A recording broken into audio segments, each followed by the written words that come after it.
Hello everyone, welcome to ISPCS simplified. तो ये lecture series मेरी चल रही है ल्यूसेंट की, जहाँ पे मैं ल्यूसेंट ऑब्जेक्टिव के साथ साथ ल्यूसेंट की जो थ्योरी पोर्शन है उसको चैप्टर बाय चैप्टर लेके चल रहा हूँ।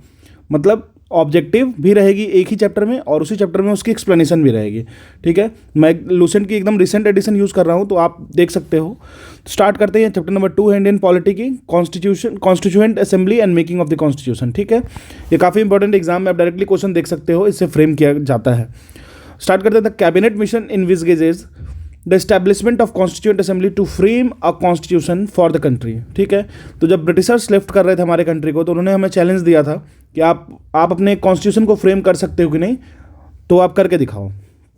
ठीक है, तो उसके लिए कॉन्स्टिट्यूएंट असेंबली का गठन किया गया था। Members of the constituent assembly were elected by the provincial legislative assemblies. तो जो मेंबर्स बने थे उस कॉन्स्टिट्यूएंट असेंबली का, तो उनमें जो मेंबर्स बने थे उनको चुन के लाया गया था। कहाँ से चुन के लाया गया था? तो प्रोविंशियल लेजिस्लेटिव असेंबली से चुन के लाया गया था।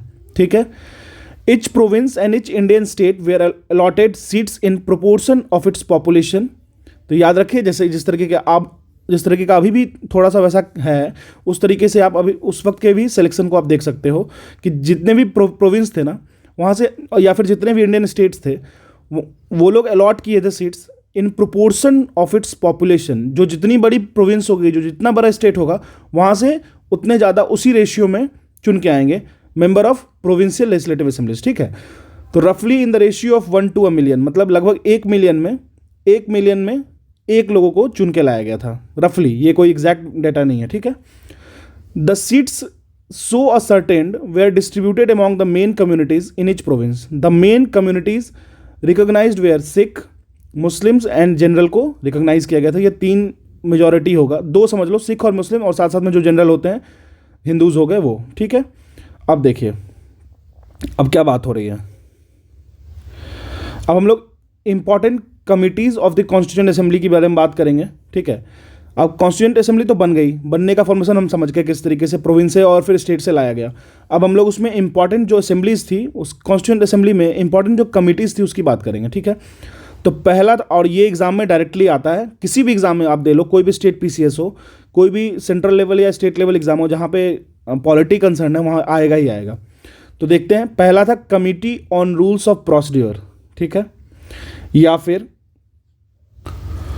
तो committee on rules and procedure, ठीक है, and steering committee, finance and staff committee, और चौथी जो कमिटी थी ad hoc committee on the national flag. इसको कौन चेयरमैन कर रहे थे? इसके चेयरमैन थे डॉक्टर राजेंद्र प्रसाद। ठीक है, तो एक बार फिर से पढ़ लेते हैं। Committee on the rules of procedure, steering committee, finance and staff committee and ad hoc committee on the national flag. इसके चेयरमैन थे डॉक्टर राजेंद्र प्रसाद। अब आगे बढ़ते हैं। Union constitution committee, union powers committee and state committee. याद रखिएगा, यूनियन की constitution committee, union की पावर कमिटी, और स्टेट कमिटी के जो हेड थे वो थे पंडित जवाहरलाल नेहरू। ठीक है, ये चेयरमैन थे। ठीक है, अब आगे बढ़ते हैं। नेक्स्ट आते हैं advisory committee on fundamental rights, minorities and tribal excluded areas. याद रखिएगा, ये काफ़ी इंपॉर्टेंट है। Advisory committee on fundamental rights, minorities and tribal excluded area. तो इसके थे सरदार वल्लभ भाई Patel, iron man of India. ठीक है, देखिए आगे बढ़ते हैं। अब ड्राफ्टिंग कमिटी, ये तो काफ़ी पॉपुलर है, तो आपको पता ही होगा ड्राफ्टिंग कमिटी।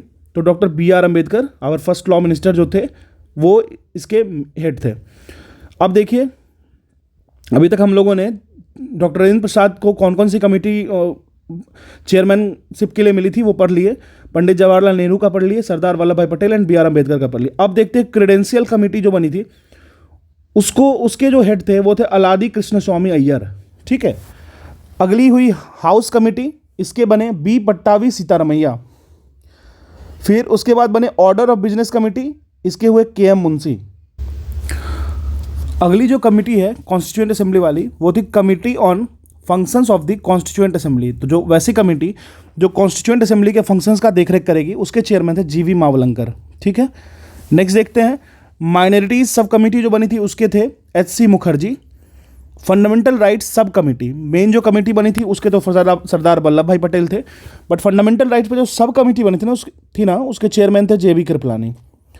अब देखिए, north east frontier tribal areas and Assam excluded and partially excluded area sub committee के चेयरमैन जो थे वो गोपीनाथ बारदोली बने थे, ठीक है। अब एक और देख लेते हैं, लास्ट कमेटी थी excluded and partially excluded areas other than those in Assam sub committee के बने थे A.V. ठक्कर, ठीक है। तो ये सारी कमेटी बनी थी जब हमारा असेंबली स्टार्ट हो रहा था ना, कॉन्स्टिट्यूशन असेंबली, तो इसमें इन सारी कमेटी का गठन किया गया था, ठीक है, इंडिया के डिफरेंट डिफरेंट पार्ट्स में। अच्छा, एक चीज़ और समझते हैं। पहली बात तो ये है कि जब हमें सौंपा जा रहा था तो कंप्लीट डायरेक्ट तो हमारा गवर्नमेंट बना नहीं था, तो उस बीच में एक इंटरिम गवर्नमेंट बनाया गया था, ठीक है, एक मध्यकालीन गवर्नमेंट बनाया गया था। सितंबर 2, 1946 को ये प्रपोज किया गया था कैबिनेट मिशन जो 1945 में आया था उसके द्वारा। अब हम उस जो इंटरिम गवर्नमेंट था उसमें जो मेंबर्स थे और उनके पोर्टफोलियोज़ को पढ़ते हैं। आखिर क्यों पढ़ना पड़ रहा है? क्योंकि ये एग्जाम में डायरेक्टली आता है, ठीक है। तो मेंबर्स को जानेंगे और उनके पोर्टफोलियोज़ को जानेंगे। ये इंटरिम है, ये फिक्स नहीं थे, ये परमानेंट नहीं थे, ठीक है। तो समझते हैं जवाहरलाल नेहरू को क्या मिला था? Vice president of the council external affair and Commonwealth relation. Commonwealth relation तो मिलेगा ही उनको, क्योंकि माउंटबेटन से उनका खासा अच्छा रिश्ता था और इनका समझ भी अच्छा था खास करके, ठीक है, फॉरेन अफेयर्स में। अब आ जाते हैं सरदार वल्लभ भाई पटेल के बारे में बात कर लेते हैं। उनको मिला था होम, जो अभी अमित शाह जी के हाथ में है, इंफॉर्मेशन एंड ब्रॉडकास्टिंग, ठीक है। फिर डॉक्टर राजेंद्र प्रसाद जो बिहार से थे, फूड एंड एग्रीकल्चर इनको मिला था। डॉक्टर जॉन मठाई को मिला था इंडस्ट्रीज एंड सप्लाई, ठीक है। जगजीवन राम को मिला था लेबर मिनिस्ट्री कह नहीं सकते हैं, एक तरीके से पोर्टफोलियोज था, मिनिस्ट्री आगे मिलेगी परमानेंट वाली। अब देखिए सरदार बलदेव सिंह को डिफेंस मिला था, ठीक है, और C.H. भाभा को वर्क्स, माइंस एंड पावर मिला था, ठीक है। लियाकत अली खान को फिनांस मिला था। अब्दुल रब निश्तार को मिला था पोस्ट एंड एयर, ठीक है। असफ अली जी को मिला था railways and transport. C. Rajagopalachari को मिला था एजुकेशन एंड आर्ट्स। फिर I.I. चुंडीगढ़ को मिला था कॉमर्स। गजनफर अली खान को, G. अली खान को मिला था हेल्थ। जोगिंदर नाथ मंडल को मिला था लॉ। अब कहोगे कि ऐसे याद करना तो सही नहीं है, बिल्कुल सही है, एग्जाम में तो आता है, इंटरिम गवर्नमेंट का भी आता है और मेन गवर्नमेंट की भी आती है, तो आपको ये याद करना ही पड़ेगा। ये था हमारा इंटरिम गवर्नमेंट जो सितंबर 2, 1946 को बनाया गया था। अब हम लोग पढ़ेंगे जो पहली कैबिनेट बनी थी इंडिपेंडेंट इंडिया की, जो 1947 में बनी थी, उनके मेंबर्स के बारे में और उस मेंबर्स को क्या क्या पोर्टफोलियोज मिली थी उनके बारे में, ठीक है। तो कोई बहुत बड़ा चीज़ नहीं था, लेकिन जो चेंज था वो मेंशन करेंगे, ठीक है। तो जवाहरलाल नेहरू जी के बारे में जानते हैं। ये हमारे पहले प्राइम मिनिस्टर थे। External affair and Commonwealth relations भी ये संभाले एंड साइंटिफिक रिसर्च का भी ये खासा ख्याल रखें, ठीक है। इनका साइंटिफिक रिसर्च पे काफ़ी ज़्यादा दिमाग चलता था। अब आगे आते हैं नेक्स्ट पे, सरदार वल्लभ भाई पटेल, इनको home ministry, information and broadcasting states मिला था, ठीक है। अब डॉक्टर राजेंद्र प्रसाद की बात करें, ये फूड एंड एग्रीकल्चर इनको मिला था। मौलाना अबुल कलाम आज़ाद को मिला था एजुकेशन, याद ही होगा मौलाना अबुल कलाम आज़ाद के बारे में। डॉक्टर जॉन मथाई को मिला था railways and transport. R.K. Shanmukham Chetty को फिनांस मिला था, ठीक है। इससे पहले इंटरिम में फिनांस किसको मिला था? तो लियाकत अली खान को मिला था। उसके बाद R.K.S. चेट्टी को मिला था फिनांस, ठीक है। आगे बढ़ते हैं, अब देखते हैं डॉक्टर B.R. अम्बेडकर को क्या मिला था? लॉ मिला था। जगजीवन राम को लेबर मिनिस्ट्री। सरदार बलदेव सिंह को डिफेंस, ये लगभग कॉमन ही है पहले वाला। राजकुमारी अमृत कौर, इनको हेल्थ मिला था, ठीक है, जिन्होंने एम्स का बेस रखा था। C.H. भाभा को कॉमर्स मिला था। रफ़ीक अहमद किदवई को कम्युनिकेशन। डॉक्टर श्यामा प्रसाद मुखर्जी जी को industries and supplies. V.N. Gadgil को मिला था वर्क, माइंस एंड पावर, ठीक है। तो ये दोनों जो पोर्टफोलियोज है ना, जो मेन गवर्नमेंट है, इंटरिम गवर्नमेंट है, दोनों का आपको याद रखना है। जो पहली कैबिनेट थी और जो इंटरिम थी, दोनों का याद रखना है, ठीक है। अब एक चीज़ देखते हैं, from the 15th of August 1947 India ceased to be a dependency and the suzerainty of the British Crown over the Indian states and the treaty relation with tribal areas lapsed from that date। याद रखिएगा 15 अगस्त 1947 को हम पूर्णतः आज़ाद हो गए थे। अब आगे बढ़ते हैं। In a referendum held on 6 July 1947 Sylhet Assam में एक रेफरेंडम हुआ था, ठीक है। They had decided to join the province of East Bengal. अब याद रखिएगा 6 जुलाई 1947 को जो रेफरेंडम हुआ उसके तहत असम जो है वो ईस्ट बंगाल में आके जुड़ गया, ठीक है। नहीं, इस जो असम में हुआ था उसमें ये डिसाइड हुआ कि ईस्ट बंगाल का जो होगा वो पार्ट होगा नई कंट्री पाकिस्तान का, मतलब बांग्लादेश के बारे में बात हो रहा है यहाँ पे, ठीक है। अब आगे बढ़ते हैं। The office of the secretary of state for India was abolished. इस पोस्ट को हटा दिया गया, सेक्रेटरी ऑफ स्टेट को, ठीक है। द गवर्नर जनरल की जो पोस्ट थी, and the governors lost extraordinary power of legislations to compete with the legislature, बिल्कुल इनके जो नए नए पावर्स थे लेजिस्लेटिव को लेके उसको हटा दिया गया। The central legislature of India composed of legislative assembly and the council of states cease to exist on August 14, 1947, ठीक है। आगे बढ़ते हैं। The constituent assembly itself was to function also as the central legislature with the complete sovereignty. तो याद रखिए constituent assembly इसलिए ज़्यादा जरूरी है क्योंकि ये सेंट्रल लेजिस्लेटर की तरह बिहेव करेगा। तो हम लोगों ने इंपॉर्टेंट कमिटी पढ़ लिया, इंटरिम गवर्नमेंट में किनको किनको क्या पोर्टफोलियोज मिला वो पढ़ लिया, और जो first cabinet of independent India बनी जो 1947 में, उसमें किस मेंबर्स को कौन सी पोर्टफोलियो मिली वो पढ़ लिया। अब हम लोग आगे चलते हैं। अब हम लोग थोड़ा सा इसके इलेक्शंस के बारे में जानेंगे, ठीक है, टोटल मेंबर्स के बारे में जानेंगे और डिफरेंट फैक्ट्स, कोर फैक्ट्स को जानेंगे, ठीक है। चलिए, कह रहा है the total number of members of the constituent assembly were to be 389, of whom 93 were representatives from the Indian state, जो प्रिंसली स्टेट के थे, मतलब टोटल मेंबर्स थे 389, जिसमें से 93 जो थे वो प्रिंसली स्टेट से बिलोंग करते थे और 296 करते थे ब्रिटिश इंडिया से, ठीक है। 389 of total states of the member of constituent assembly, जिसमें से 93 थे रिप्रेजेंटेटिव फ्रॉम इंडियन स्टेट्स, जिसको हम लोग प्रिंसली स्टेट्स कहते थे, 296 थे जो ब्रिटिश इंडिया था, जिसमें से 292 from the governors province and 1 each from 4 chief commissioners province. याद रखिएगा 296 जो ब्रिटिश इंडिया से थे, उसमें से 292 जो थे वो गवर्नर्स के प्रोविंस से थे और एक एक करके 4 चीफ कमिश्नर्स प्रोविंस से थे, ठीक है। अब देखिए आगे बढ़ते हैं। कह रहा है after the partition of India, India के पार्टीशन के बाद number of members of the constituent assembly came to 299।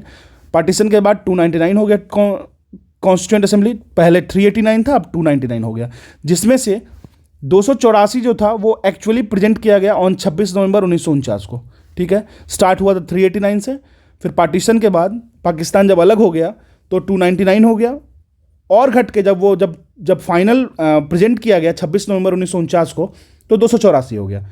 अब आपका होगा कि यार इतना तो याद करना बेकार है। क्यों बेकार है? क्योंकि आप एक चीज़ ध्यान तो रहेगी आपको, एक ओवरऑल साइड तो रहेगी, 389 से 299 हुआ, फिर 284 प्रेजेंट हुआ, थोड़ा ध्यान तो रखना पड़ेगा क्योंकि ये फैक्ट्स की ही एग्जाम है और जीएस तो फैक्ट्स है ही, ठीक है। तो टोटल कितना, 26 नवंबर 1949 को 284 अप्रूव हो गया, ठीक है। अब आगे बढ़ते हैं। अब देखते हैं 26 November 1949 and signed on the finally approved constitution of India, मतलब 284 ने फाइनली साइन किया कॉन्स्टिट्यूशन ऑफ इंडिया पे। The constituent assembly which had been elected for undivided India held its first meeting. पहली मीटिंग कब हुई कॉन्स्टिट्यूएंट असेंबली की? तो जानते हैं ये हुई थी दिसंबर 9, 1946 को। दिसंबर 9, 1946 को पहली मीटिंग हुई थी कॉन्स्टिट्यूएंट असेंबली की, and resembles on August 14, 1947 as the sovereign constituent assembly for the domination of India। तो याद रखिएगा अगस्त 14, 1947 को हम लोग इसको as a sovereign constituent assembly की तरह से जानने लगे, ठीक है। अब कुछ इसके बारे में कोर जानेंगे, कोर फैक्ट्स होंगे। Elephant was adopted as a symbol of the constituent assembly. याद रखिएगा एलिफेंट जो था उसको सील, एक तरीके से मुहर और सिंबल की तरह जाना लगा कॉन्स्टिट्यूएंट असेंबली का। अब देखिए it took 2 years, 11 months and 18 days for the Constituent Assembly to finalize the Constitution। ये चीज़ काफ़ी इंपॉर्टेंट है। लगभग 2 साल 11 महीने और 18 दिन लगे थे कॉन्स्टिट्यूएंट असेंबली को कॉन्स्टिट्यूशन को फाइनलाइज करने में। कॉन्स्टिट्यूएंट असेंबली को 2 साल 11 महीने 18 दिन लगे थे। ये डेट को याद रखना है, इस दिन को, ठीक है। अब एक ऑब्जेक्टिव रिजोल्यूशन की बात होगी जहां पे हम नेहरू जी के बारे में थोड़ा और जानने का मौका मिलेगा हमें, ठीक है। तो ऑब्जेक्टिव रिजोल्यूशन की बात करते हैं। Objective resolution was moved in the first session of the constituent assembly. पहला सेशन में ऑब्जेक्टिव रिजोल्यूशन को मूव किया गया था। डेट क्या था पहले सेशन का? दिसंबर 13, 1946। किसके द्वारा इसको मूव किया गया था? तो वो थे Pandit Jawaharlal Nehru. Which was adopted after considerable deliberations and debate in the assembly on 22 January 1947। तो जो ऑब्जेक्टिव रिजोल्यूशन था ना, जिसको पहले दिन कॉन्स्टिट्यूएंट असेंबली में लाया गया था पंडित जेएल नेहरू के द्वारा, उसको 22 जनवरी 1947 को मान लिया गया। अब उसमें क्या क्या था रिजोल्यूशंस उसको समझते हैं और उसमें क्या क्या ऑब्जेक्टिव्स थे, ठीक है। तो आगे बढ़ते हैं, ऑब्जेक्टिव्स को समझते हैं कि आखिर था क्या यह। ऑब्जेक्टिव रेजोल्यूशंस, तो पहला सुनते हैं। To foster unity of the nation and to ensure economic and political security to have a written constitution and to proclaim India as a sovereign democratic republic। तो याद रखिएगा written constitution की बात हुई, as well as इंडिया को sovereign democratic republic बनाना है, इसका हम लोगों ने एश्योरेंस लिया। ये पहला था। आगे बढ़ते हैं। सेकेंड ऑब्जेक्टिव क्या था? To have a federal form of government. Federal form of government, देखिए कीवर्ड समझना है।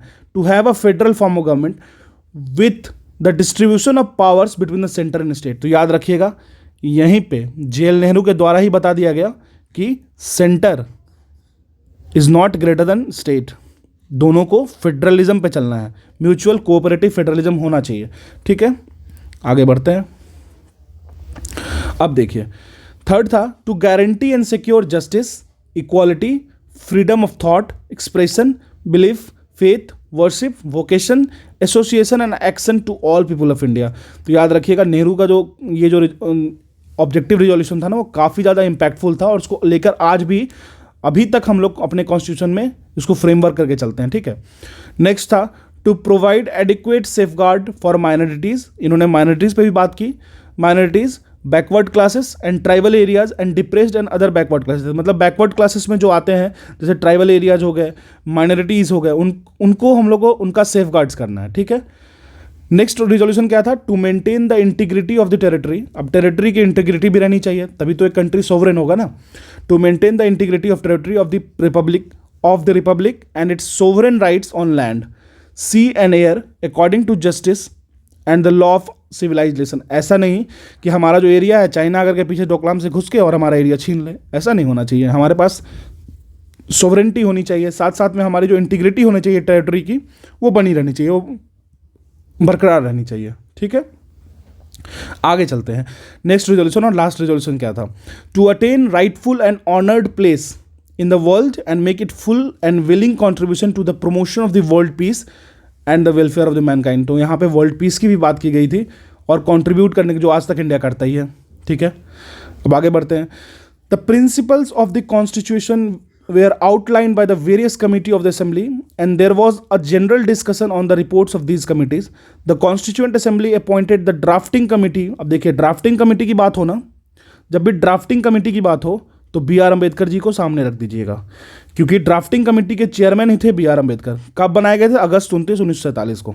ठीक है, क्यों बनाया गया था? To scrutinise the draft of the text of the constitution of India prepared by the, किसके द्वारा प्रिपेयर किया गया था? Constitutional adviser. अब जो ये प्रिपेयर कर रहे थे, ड्राफ्ट कर रहे थे, उसमें हेल्प कौन कर रहे थे, एडवाइस कौन कर रहे थे? तो बी एन राव थे, जो कि बंगाल इनका नाम था बेनिगल नरसिंह राव। ठीक है, बेनिगल नरसिंह राव पूरा नाम था, और ये सपोर्ट कर रहे थे, एडवाइस कर रहे थे उनको। ठीक है, आगे चलते हैं। अब कह रहा है the drafting committee headed by B R Ambedkar submitted a draft of constitution of India to the president of the assembly on February 21, 1948। तो याद रखिएगा जो बी आर अम्बेडकर को काम मिला था, अम्बेडकर जी को, उन्होंने ड्राफ्ट को सबमिट कर दिया फरवरी 21, 1948 को। अब कहोगे डेट तो याद रखना ही रखना है, क्योंकि डेट पूछते हैं। ठीक है, अब हम लोग मेंबर्स ऑफ ड्राफ्टिंग कमेटी के बारे में बात करेंगे, कौन कौन से मेंबर थे। तो ड्राफ्टिंग कमेटी के जो मेंबर्स थे ना, उसमें थे एक बहुत बड़ा नाम है एन गोपाला स्वामी अयंगर, अल्लादी कृष्ण स्वामी अय्यर। नाम तो याद रखना है, चाहे जैसे रखो, लिख लिख के याद करो, लेकिन याद करना है क्योंकि एग्जाम में ये उसकी मांग है। ठीक है, doctor K M Munshi, Syed Mohammad Saadullah, B L Mitter, इनको बाद में रिप्लेस कर दिया गया एन माधव राव से। फिर उसके बाद डॉक्टर डी पी खैतान, इनको बाद में रिप्लेस कर दिया गया टी टी कृष्णमाचारी से। क्यों रिप्लेस किया गया? क्योंकि इनकी डेथ हो गई थी 1948 को। ठीक है, अब तीसरा और आखिरी रीडिंग कब हुआ? देखिए कॉन्स्टिट्यूशन बनाने में जो पहली बार थी ना, बहुत मेहनत लगा था, सो इसलिए हमें उसका हमेशा से, वैसे कॉन्स्टिट्यूशन का तो हमेशा रेस्पेक्ट करना ही चाहिए। The third and final reading कब हुआ था? The third and final reading of the draft was completed. कब कंप्लीट किया गया था? नवंबर 26, 1949 को। On this date the signature of the president of the assembly was appended to it and the constitution was declared as passed. ठीक है, याद रखिएगा नवंबर 26, 1949। अब देख लेते हैं थोड़ा सा और है। कह रहा था provisions relating to citizenship, elections and provisional parliament etc were implemented with the immediate effect that is from the 26 November 1949। तो अगर जो टॉपिक्स थे, जो प्रोविजंस थे, किससे जुड़े हुए? सिटीजनशिप से, इलेक्शन से, प्रोविजनल पार्लियामेंट से इनको तुरंत लागू कर दिया गया 26 नवंबर 1949 से। और जो बाद की प्रोविजंस थी कॉन्स्टिट्यूशन में, जो उसके बाद में जो इंप्लीमेंट हुई है, जो बाद में लगने वाली थी, उसको लगाया गया 26 जनवरी 1950 को। And this date is referred to as the constitution as the date of its commencement. तो याद रखिएगा, अगर कमेंसमेंट की डेट की बात की जाए ना, तो जनवरी 26 1950 हुआ। तो कमेंसमेंट की बात की जाए कॉन्स्टिट्यूशन की, तो 26 जनवरी 1950। और एक चीज़, 26 November is observed as the constitution day, अभी कुछ दिन पहले ही, हाल में ही गया है। तो 26 November is observed as the constitution day to celebrate 125th birth anniversary of doctor B.R. Ambedkar. तो याद रखना है, 26 नवंबर को ऑब्जर्व किया जाता है कॉन्स्टिट्यूशन डे, किस लिए? तो सेलिब्रेट किया जाता है 125th birth anniversary of doctor B.R. Ambedkar. The government of India, ministry of social justice and empowerment decided to observe constitution day on 26 November with effect from 2015। उसको 2015 से लागू किया गया। ठीक है, तो this is all about the cabinet committee, this is all about the committees of the constituent assembly and their chairman. मैंने इसमें इंटरिम गवर्नमेंट भी डाल दिया, और जो पहली कैबिनेट बनी थी इंडिपेंडेंट इंडिया की 1947 में, उसके बारे में भी डाल दिया। अब हम लोग इसके MCQ पे जाते हैं फटाक से। इस चैप्टर नंबर 2 था, आगे देखते हैं। अब कॉन्स्टिट्यूएंट असेंबली की MCQ देख लेते हैं लुसेंट की ऑब्जेक्टिव सीरीज बुक से। ठीक है, ये 2022 का एडिशन है, एकदम रिसेंट एडिशन है। ठीक है, तो कॉन्स्टिट्यूएंट असेंबली के क्वेश्चन देखते हैं। क्वेश्चन नंबर 1 क्या है? Who was the chairman of the union power committee? देखिए, यूनियन पावर कमेटी की बात हो रही है of constituent assembly of India. तो कौन थे ये थे पंडित जवाहरलाल नेहरू। ठीक है, union power committee, Pandit Jawaharlal Nehru. What was the basis, question number 2, what was the basis for constituting the constituent assembly of India? तो बेस क्या था, इसकी बेसिस क्या थी? ठीक है, तो इसकी बेसिस थी कैबिनेट मिशन प्लान 1946। ठीक है, कैबिनेट मिशन प्लान 1946। INA का रिजोल्यूशन तो बिल्कुल नहीं था। इंडियन इंडिपेंडेंस एक्ट बिल्कुल नहीं था। उसके बाद आया ये resolution of the provincial state legislature of dominion की बात जो थी, वो कभी भी हमारे कॉन्स्टिट्यूएंट असेंबली का कोई बेस नहीं था। ठीक है, अब आगे चलते हैं, क्वेश्चन नंबर 3 पे आते हैं। क्वेश्चन नंबर 3 कह रहा है the constitution of India was adopted on, adaptation का बात पूछ रहा है। ठीक है, एडॉप्टेशन का, तो इसका हो जाएगा 26 नवंबर 1949। एडॉप्शन का बात हो रहा है, इम्प्लीमेंटेशन का नहीं, एडॉप्शन का। ठीक है, अब देखिए, अब कह रहा है who presided over the first meeting of the Indian constituent assembly. तो पहले मीटिंग को के इंडियन कॉन्स्टिट्यूएंट असेंबली को किसने प्रिसाइड किया था? तो ये थे सच्चिदानंद सिन्हा। ठीक है, 9 दिसंबर को ये किए थे, फिर उसके 2 दिन बाद हमारे आगे आ गए थे। चलिए आगे चलते हैं, क्वेश्चन नंबर 5 पे आते हैं। Who among the following was the adviser of the, देखिए adviser of the drafting committee बोल रहा है। तो ड्राफ्टिंग कमेटी के हेड थे B.R. अम्बेडकर, लेकिन एडवाइजर थे उसके BN राव, बेनेगल नरसिंह राव। ठीक है, तो याद रखिएगा, adviser was BN Narasimha Rau. ये एक वकील थे, इनको बुलाया गया था एडवाइजरी कमेटी के लिए, एडवाइजर के लिए, एडवाइजर बनने के लिए किसकी? तो ड्राफ्टिंग कमेटी की, जिसके हेड थे B.R. अम्बेडकर। ठीक है, ये देखिए NDA में पूछा है क्वेश्चन, और UPPCS 2014 में पूछा है। अब देखिए, the constituent assembly of India started functioning from, constituent assembly of India starting functioning from, it started functioning from 9 दिसंबर 1946। याद रखिएगा, 9 दिसंबर 1946 से कॉन्स्टिट्यूएंट असेंबली फंक्शन करना स्टार्ट किया, जिसके पहले जो बने थे टेम्पररी जो अध्यक्ष थे वो सच्चिदानंद सिन्हा थे। ठीक है, उसके बाद डॉक्टर राजेंद्र प्रसाद बने थे 11 दिसंबर को। अब देखिए क्वेश्चन नंबर 7 पे जाते हैं। Who among the following had moved the objective resolution, जो बनाता है basis of the preamble of the constitution of India in the constituent assembly. तो बिल्कुल है, ऑब्जेक्टिव रिजोल्यूशन की बात किसने की थी? कौन इसको रिजोल्यूशन को पास करने ले गए थे?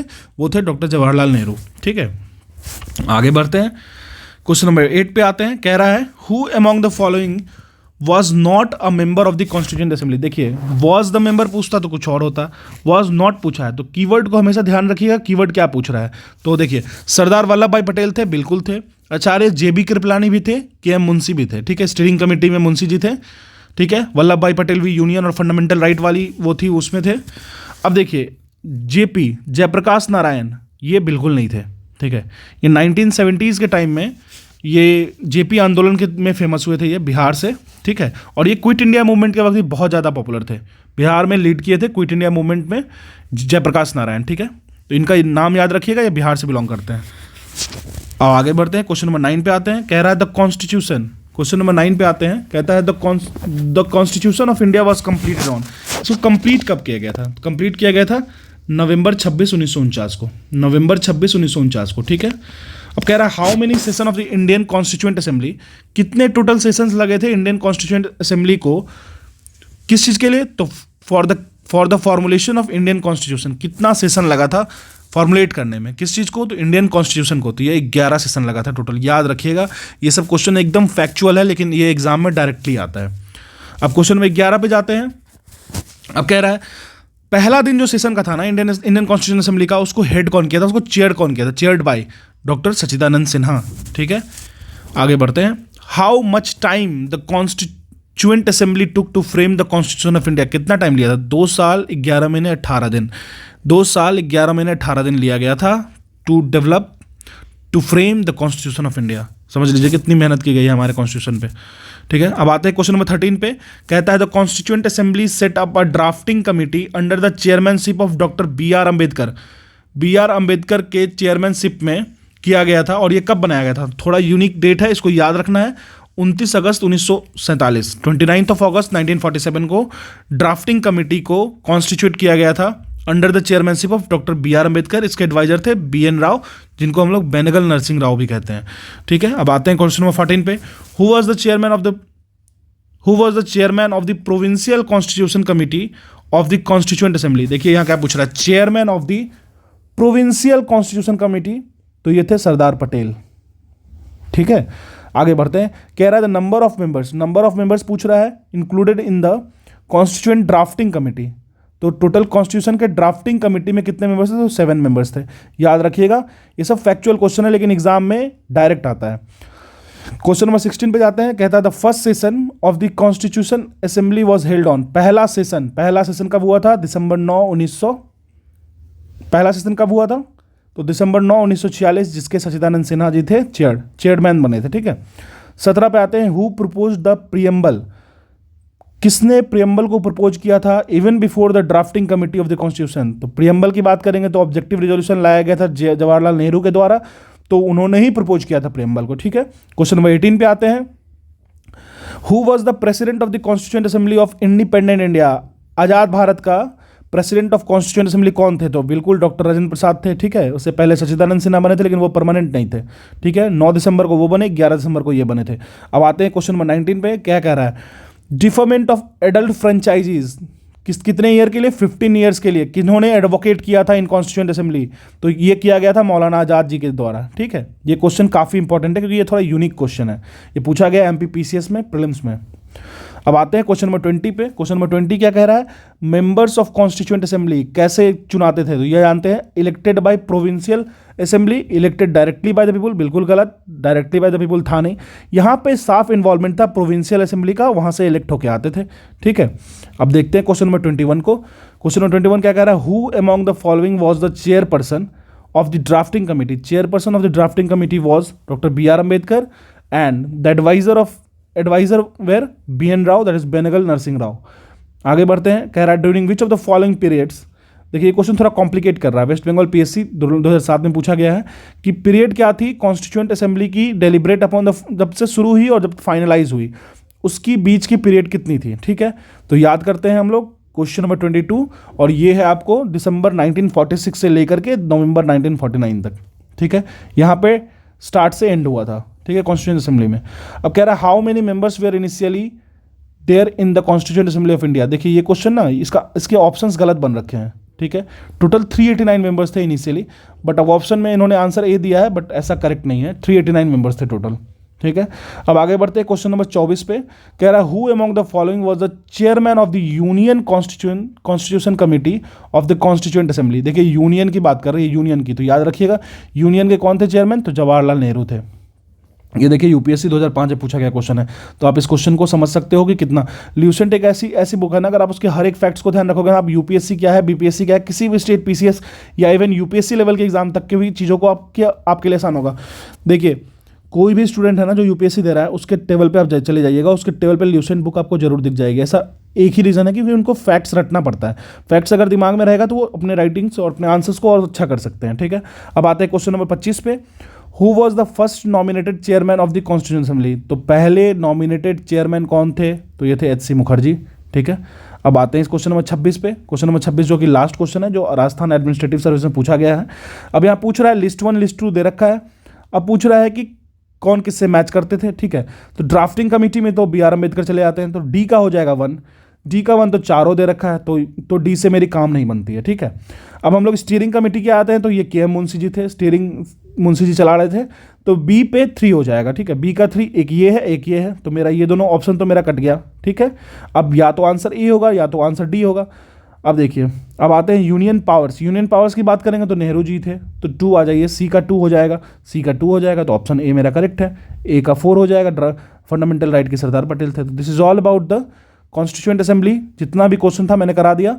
ये चैप्टर नंबर 2 है लूसेंट का। अब इसके बाद जस्ट हम लोग शुरू करेंगे चैप्टर नंबर 3। ऐसे ऐसे करके मैं पूरी चैप्टर को पहले पॉलिटी खत्म करूंगा, फिर हिस्ट्री पे जाऊंगा, फिर जियोग्राफी खत्म करूंगा, देन उसके बाद इकोनॉमिक्स खत्म करूंगा। लूसेंट की बुक 2022 वाले एडिशन में टोटल की total along with theory as well as मैं उसकी पूरी की पूरी ऑब्जेक्टिव भी कराऊंगा आपको with proper explanation and proper thing. अगर आपको लगता है कि मेरा चैनल आपको सपोर्ट कर रहा है तो मेरे चैनल को सब्सक्राइब कर लीजिए, इससे मुझे थोड़ा मोरल बूस्ट मिलेगा। और अगर तो बने रहिए, और मेरे टेलीग्राम चैनल को ज्वाइन कर सकते हैं, वहाँ पर मैं इसकी PDF भी डाल दूंगा अगर आप लोग कहोगे तो, ठीक है। Thank you.